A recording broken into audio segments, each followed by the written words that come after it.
नमस्कार मित्रांनो, सर्व बाधा दूर होण्यासाठी होळीला श्रीफळ वाहताना म्हणा हा प्रभावी मंत्र।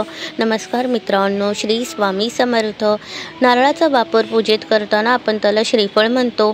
श्री म्हणजेच लक्ष्मी, लक्ष्मी म्हणजेच ऐश्वर्य समृद्धी। नारळाच्या झाडाच्या प्रत्येक भागाचा काही ना काही उपयोग होतो, हीच त्या झाडातली खरी श्री आहे। म्हणूनच ते उत्तम टिकाऊ, आरोग्यदायी, एकाच वेळी शुद्धा व तृष्णा भागवणारी फळ आहे। म्हणूनच ते श्रेष्ठ फळ श्रीफळ म्हणून ओळखले जाते। खाली डोळे हे त्रिगुणांचे निदर्शक म्हणून काही वेळा त्याला देवत्वही बहाल केले जाते व त्याची पूजाही होते। श्रीफळ म्हणजेच नारळ हे शुभ निदर्शक फळ असून ते सृजन शक्तीचे फळ मानलेले आहे। श्री म्हणजे लक्ष्मी आणि श्रीफळ म्हणजे नारळ। लक्ष्मीला नारळ फार आवडतो, म्हणून याला श्रीफळ हे बहुमानाचे व आदराचे नाव प्राप्त झाले। हिंदू धर्मियांच्या धार्मिक आणि सामाजिक जीवनात नारळाला अनिर्वय असे अनन्यसाधारण महत्त्व आहे। होळीत श्रीफळ का अर्पण करावे? जलाने पूर्ण भरलेला कलश घेऊन त्यावर पाने फुले फुलवीत नारळ ठेवून पूजेला आसनस्थ व्हायचे असते।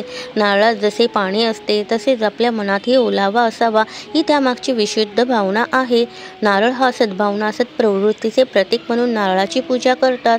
याचा कोणताही भाग वाया जात नसल्यामुळे दक्षिण हिंदुस्थानात लोक याला हरा सोना असेही म्हणतात। इतरत्र नारळाला कामधेनू म्हणतात, तर कोकणवासीय नारळाच्या झाडाला कल्पवृक्ष म्हणतात। नारळाला असलेले डोळे हे त्रिगुणाचे प्रतीक मानले जात असल्यामुळे कुणालाही देताना तो शेंडीची बाजू पुढे करून लाल कुंकू लावून देण्याची प्रथा आहे। अर्पण विधी, मुहूर्त आणि मंत्र।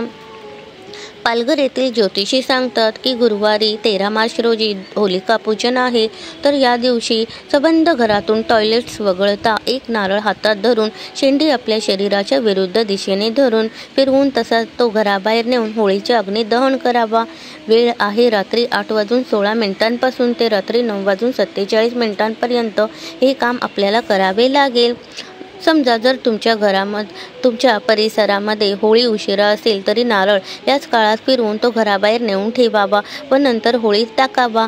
नारळ फिरवत असताना मनातल्या मनात हा मंत्र बोलावा। हा मंत्र असा: ओम सर्व बाधा विनिर्मुक्तो धनधान्य सुतान्वितः मनुष्यो मत्प्रसादेन भविष्यति न संशयः। हा मंत्र तुम्हाला 11 वेळा, 21 वेळा किंवा 108 वेळा म्हणता आला तरी चालेल। हा मंत्र तुम्हाला डिस्क्रिप्शन बॉक्समध्ये मिळेल। या उपायाने घरातील रोगराई, नकारात्मक अदृश्य शक्ती नष्ट होतात, त्यांचे दहन होते असा अनुभव आहे। अनेक घरांमध्ये दरवर्षी हा उपाय केला जातो। आपल्या सर्वांवरती भगवान विष्णूंची, स्वामी समर्थांची कृपादृष्टी सदैव राहो। व्हिडिओला लाईक, शेअर, सबस्क्राईब करायला विसरू नका। धन्यवाद। श्री स्वामी समर्थ। जय जय स्वामी समर्थ।